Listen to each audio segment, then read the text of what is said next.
Lord, Bimpe began, her voice rising above the hum of the crowd. Whoever is married to my future husband, separate them by fire! The prayer session at the singles retreat had been intense, filled with heartfelt cries and whispered pleas to God. Bimpe stood in the front row, gripping the microphone tightly, her knuckles white with determination. At 36, she had attended more singles retreats than she cared to count. But this time felt different. This time she was prepared. As the words echoed across the room, and for a moment the entire congregation went silent, eyes turned towards her, startled by her audacity. She could feel their stares, the awkward shuffling, the whispered murmurs. Bimpe blinked, realizing what she had just said out loud. Her grip on the microphone tightened, and her face flushed with embarrassment. But then something shifted in her. Who cares? She thought defiantly. This is a singles retreat, isn't it? We're here to find our future husbands, and I'm just being honest. With a small, shy smile, she continued her prayer, raising her voice even higher. Lord, I declare it. Bring my husband to me. Whoever is standing in my way, remove them by fire, by force. The prayer leaders exchanged uneasy glances, but Bimpe was undeterred. After all, she was on a mission. That night, back in her small hotel room, Bimpe sat cross-legged on the bed, staring at her husband's material list. The paper was worn and crinkled, from years of revision and hopeful prayers. It wasn't your typical list filled with shallow requests like heights or handsome pictures, no. Bimpe had a more specific vision of the man she wanted. She reached for a pen and underlined a few of the traits on the list. 6 feet tall, not 6'4" or shorter, Lord, she needed a giant. Dark-skinned, everything tastes better in chocolate, she would often joke with her friends. A successful businessman, preferably with multiple streams of income. Generous, none of those stingy types. God-fearing, but not the hypocritical type, no fake pastors, please. Capable of discussing politics, philosophy, and the Bible at the same time. Must want a stay-at-home wife because why would she want to work when she was perfectly designed for homemaking? Bimpe sighed contentedly.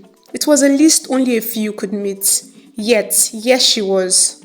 Remarrying for the 19th time. Each time, she had been certain that this one was the one. But time and time again, something had gone wrong. The first had been a banker.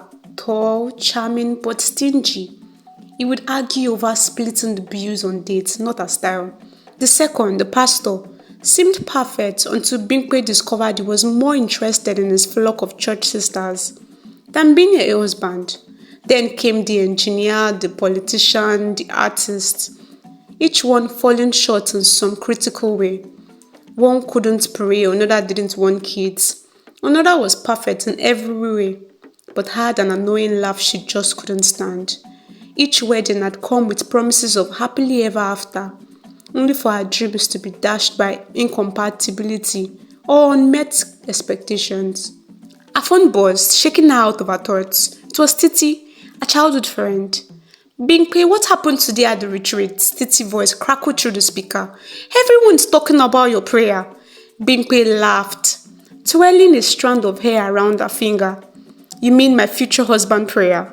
Yes, you actually prayed for someone's marriage to end. People are saying you've gone mad. Listen, Bimpe said, leaning back against her pillows. I'm not yet to play. God said to be bold in our prayers. I have waited long enough for my husband. Titi, I am tired of beating around the bush. There was a pause on the other end. Bimpe, Titi began cautiously. Have you ever thought maybe the problem isn't the man? Maybe your list is the issue? Bimpe's smile faded. What are you trying to say? You have married 19 times, Bimpe. 19! Maybe you're looking for something that doesn't exist. Perfection is impossible. Bimpe frowned, her chest tightening.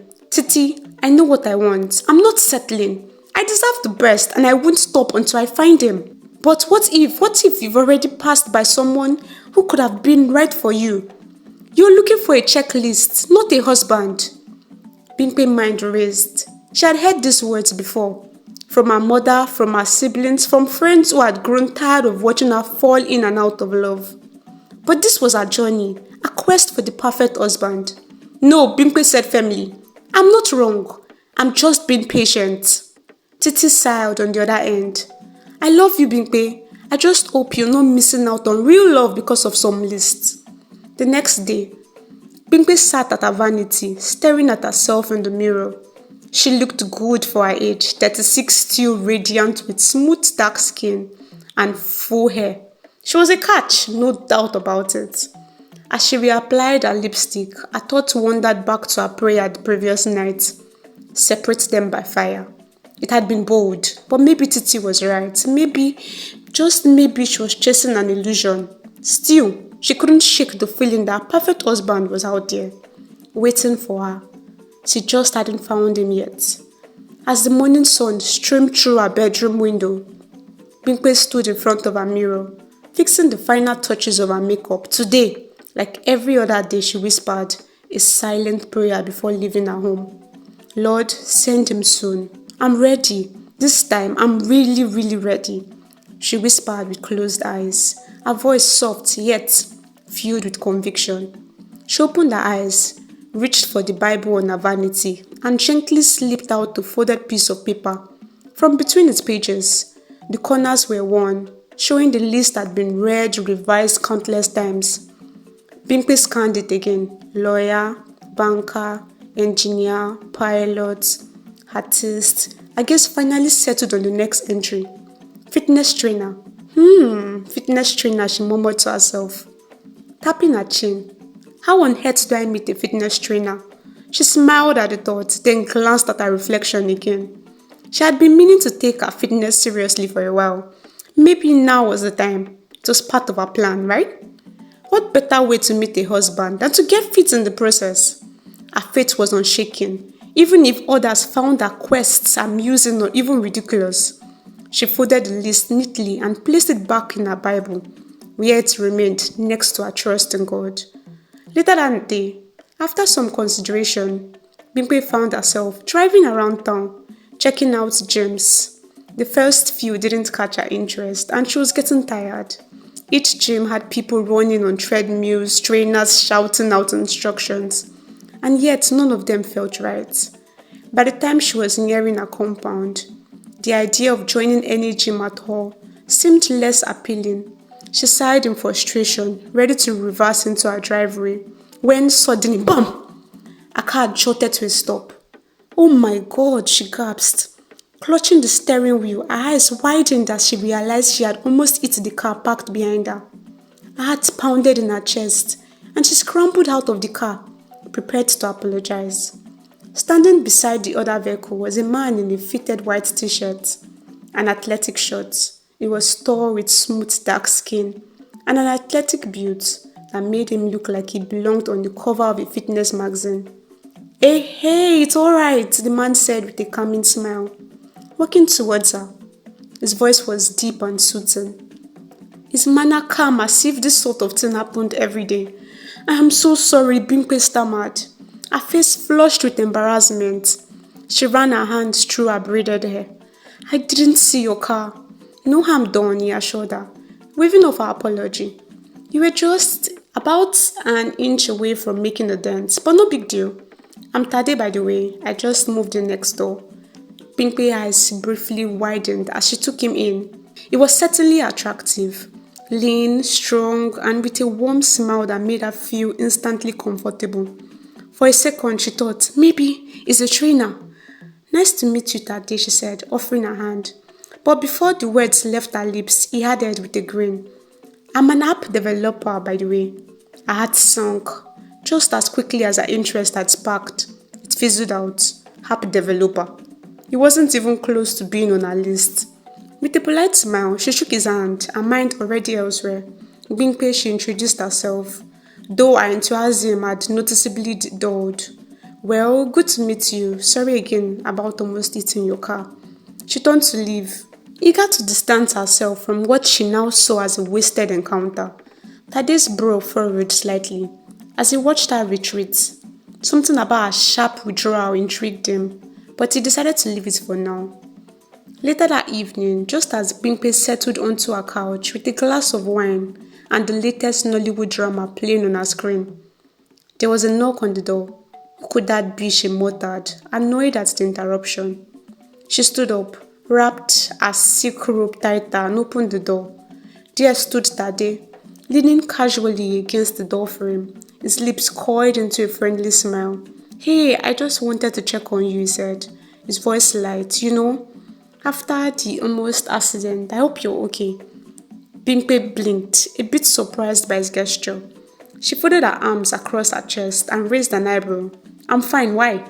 Are you a doctor? She asked, her tone flat. Tade chuckled, seemingly unbothered by her cool reception. No, I'm not, but I can pretend to be one if that's what you like. How does Dr. Tade at your service sound? His eyes sparkled with playful mischief. Bimpe pursed her lips, trying to hide a hint of amusement tugging at her mouth. He wasn't on her list, but he was certainly charming. Thanks, but I'll pass, she said, with a small smile, unable to fully resist the charm in his eyes. Well, if you ever change your mind and need a second opinion, feel free to knock on my door. I'm just next door, remember? Tade grin widened, and he gave her a mock salute before turning to leave. Bimpe watched him go, slightly shaking her head. It wasn't on her list, a carefully crafted, meticulously thought-out list of husband material traits. But something about Tade lingered in her mind. His playful grin, the way he spoke with easy confidence, and the fact that he just didn't seem to care that he wasn't on her radar. As the days passed, their interactions became more frequent, and every time Tade would flirt softly, leaving Bimpe both irritated and perplexed. One day, after yet another encounter with Tade that left her on edge, Bimpe met up with her best friend Titi. Titi, there's something seriously wrong with that guy, Bimpe complained bitterly as she flopped down onto the sofa beside her friend. Titi raised an eyebrow intrigued. By the way you've talked about him, he sounds like a fun guy, she said, scrolling through her phone before putting it down to focus on her friend. Why don't you like him, Bimpe? Wait, don't answer that. Let me guess, your list, right? Bimpe sighed deeply, nodding. Exactly! It's just distracting me from what I need right now. She ran a hand through her hair in frustration. Titi gave her a knowing look. You and that list, Sha. Sometimes distractions can be good, she paused, gauging Bimpe's reaction. Why don't you just give him a chance? You never know. It might just be the perfect husband material you've been searching for. But my list, Titi, Bimpe whined, crossing her arms defensively. It's nowhere near what I've written down. It's not tall enough, it's too laid back and... Titi cut her off. Where has your list gotten you so far, Bimpe? She asked gently but firmly. You've been married 19 times in this your small 36 years on earth. Maybe the problem isn't the men, no. Maybe it's that damn list. Bimpe opened her mouth to retort, but before she could, there was a knock at the door. Come in, Bimpe called, getting up reluctantly. She walked over and opened it to reveal Tade standing there, a mischievous smile plastered across his face. Hi, neighbor, Tade said in his usual charming tone. Bimpe's shoulders slumped a little. Tade, she greeted, her voice flat. He grinned even wider, seemingly unaffected by her sulking. You are always so cute when you're mad, it teased. Bimpe shot him a glare, but before she could respond, he held out a bag. What's this? She asked, raising an eyebrow suspiciously. I promise, I wasn't eavesdropping, he began, holding his hands up defensively. But yesterday I overheard you on the phone, complaining about your cramps. His eyes softened. So I did a bit of research and found out these things might help you feel better. Bimpe frowned but took the bag anyway. Opening it, she peeked inside. To her surprise, it was filled with dark chocolates, painkillers, snacks, and a steaming hot food container, and an adorable designed eating pad. Her hardened expression softened as she took everything in. Oh, she let out, unable to stop herself. This is so thoughtful, thank you, she said, her voice more tender now. Tade beamed at her, clearly pleased. You're welcome. I just wanted to make sure you were okay. There was an awkward pause before Bimpe, feeling a bit guilty, For all the times she had dismissed him, finally said, "Do you want to come in?" Tade blinked, clearly surprised by the invitation, but quickly regained his composure. "I would love to, thank you." As he stepped inside, Bimpe led him into the living room. "Tade, meet my best friend Titi," Bimpe said, gesturing towards the woman who was now watching them with interest. "Titi, Tade, my new neighbor," Bimpe introduced. Titi flashed Tade a mischievous smile. "Oh, Tade, I've heard so much about you," she said, drawing out her words teasingly. Tade chuckled nervously. "Good things, I hope," he asked, his eyes darting between the two women. Titi laughed. "Well, I guess that depends on your definition of good." The three of them ended up spending the afternoon together, talking and laughing as though they'd all been friends for years. Tade's charm was undeniable, and even though Bimpe tried to keep her guard up, she couldn't help but notice how easily he blended into her world. As the evening began to wind down, and Titi was getting ready to leave, she caught Bimpe's arm as they escorted her to her car. With a low whisper, Titi leaned in and said, "Girl, if you don't give him a chance, I will." Bimpe's eyes widened, shocked by her friend's bluntness. Titi grinned, stepping into her car. "Don't lose out on this guy, Bimpe, I'm serious. He might not be on your list, but that doesn't mean he isn't the right one." As Titi drove off, Bimpe stood, watching her tail lights fade into the distance. She glanced back at Tade, who was smiling softly as he waited for her to come back inside. Her heart did a little flip, and she scolded herself internally. Could Titi be right? Could he be the one? Shaking her head slightly, Bimpe pushed the thought aside as they walked back into the house. The sound of pounding fists on the door jolted Bimpe awake at 3 a.m. That Sunday morning, her heart raced as she sat up, disorientated and afraid. The house was hardly quiet aside from the banging downstairs. She wasn't sure what to do, but curiosity got the better of her. As she quietly crept downstairs, slowly she peered through the people and her breath caught in her throat. It was Isaac, her ex-husband. Number 18 to be precise. A cold wave of dread washed over her. He hadn't fully accepted that it was over. Despite everything, despite moving to a new neighborhood, he always found her. "Isaac, go away," Bimpe yelled through the door, her voice trembling. "Just open the door, baby. I just want to talk. Then I'll go." Isaac slurred, his voice thick with alcohol. Suddenly, it all clicked. He hadn't changed. He was still the same man she had fled from. "You're drunk, Isaac. After everything, you still drink?" she asked, her voice hollow. Isaac had been an artist, a brilliant one. His hands created masterpieces, but those same hands had also hurt her. Every time he sold a piece of art, he would celebrate by getting drunk, and that was when the eating would start. She tried to endure it. After all, getting a divorce after just 2 months of marriage felt shameful.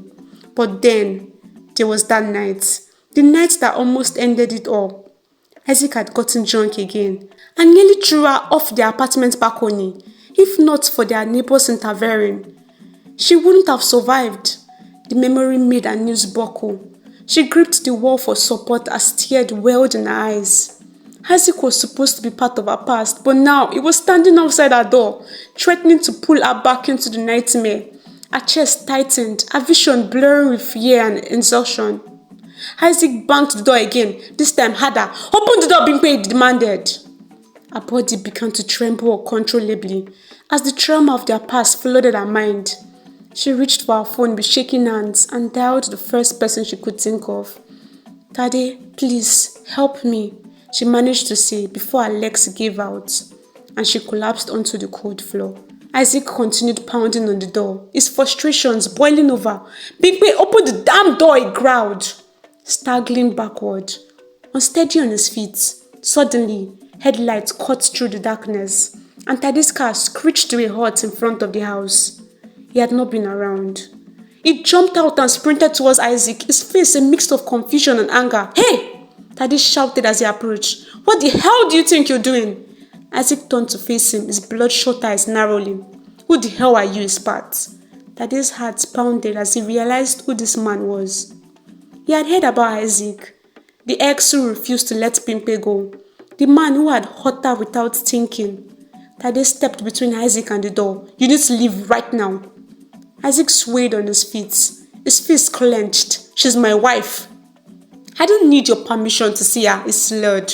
Taking a step closer, Tade's jaw tightened. "She's not your wife anymore. You've hurt her enough. Now get out of here before I call the police." Isaac scoffed. "She's mine. You don't know her like I do." Tade's patient snapped. He grabbed Isaac by the collar, his voice low and dangerous. "I'm not going to tell you again. Leave now or I'll make sure you regret it." Isaac, taken aback by Tade's sudden aggression, pushed him away but stumbled back. He glared at Tade one last time before turning and staggering down the street, disappearing into the night. Tade stood there for a moment, his heart still racing. Once he was sure Isaac was gone, he rushed to the door. "Bimpe," he called, knocking gently. No answer. His guts twisted with fear as he tried the door. It was unlocked. He pushed it open and rushed inside, calling her name again. Then he saw her. Bimpe, lying motionlessly on the floor, her phone still clutched in her hand. Panic surged through him as he knelt beside her, checking for a pulse. It was there, faint but steady. Without wasting a second, he scooped her into his arms and hurried out to his car, driving as fast as he could to the hospital. The first thing Bimpe heard when she woke up was the soft murmurs of voices around her. Her eyelids felt heavy as she blinked. Trying to focus, slowly, the room came into view. Sterile white walls and the hum of hospital machinery. Her head ached, but it was the sight of Tade sitting beside her, holding her hand that made her heart swell. "Tade," she whispered, her voice hoarse. His head snapped up, relief flooding his face. Bimpe, thank God, he squeezed her hand, his eyes brimming with unshed tears. "You're awake, I was so scared." She tried to sit up, wincing at the effort. What happened? The doctor said he collapsed from the stress and the trauma. Tade explained gently, brushing a strand of hair from her face. "You were in coma for a week." "Coma?" she echoed, her voice spinning. Titi appeared at the other side, her eyes lined with concern. "Yes, Bimpe, you've been out for a week. Thank God for Tade being there. Or who knows what could have happened." Bimpe glanced at Tade, noticing the tiredness in his eyes, the disturbed state of his clothes, the stubble that had grown over the past few days. "You stayed with me?" she asked, her voice barely a whisper. Tade nodded, his grip on her hand tightening. "I couldn't leave you, Bimpe. Not after everything. I had to make sure you were okay." His voice cracked slightly as he spoke, the emotion catching up with him. Tears welled up in Bimpe's eyes, overwhelmed by his kindness, by the way he had been there for her despite everything. She had tried to push him away. "Tade, I don't know what to say. You don't have to say anything," he whispered, his voice thick with emotion. "I'm just glad you're okay. That's all that matters." She stared at him, her heart swelling with gratitude. This man, who had shown up at her door with snacks and a heating pad just a few days ago, was now holding her hand, his eyes filled with genuine care and concern. For the first time in a long time, Bimpe felt truly safe. Titi, sensing the moment, smiled softly and excused herself. "I'll leave you two alone," she said, giving Bimpe a meaningful glance before leaving the room. The silence stretched between them for a few moments before Bimpe finally spoke. "Tade, why do you care so much?" He looked at her, his eyes soft but earnest. "Because I see you, Bimpe. I see you for who you are, not just your list or your past. I see the woman you are and I care about her a lot." Bimpe's heart fluttered at his words. For the first time in years, she allowed herself to consider the possibility that maybe, just maybe, she didn't need a list. Maybe what she needed was standing right in front of her, holding her hand. Bimpe smiled softly at Tade, but then a thought crossed her mind. She raised an eyebrow, curious. "Wait, how do you know about my list? I never mentioned it to you." Tade grinned sheepishly and rubbed the back of his neck. Well, Titi may have let it slip during one of our conversations." Bimpe's eyes widened and she shook her head in disbelief. "Titi, that girl can't keep anything to herself." Tade laughed, his eyes twinkling. "To be fair, she didn't tell me everything. Just enough for me to understand why you were so guided."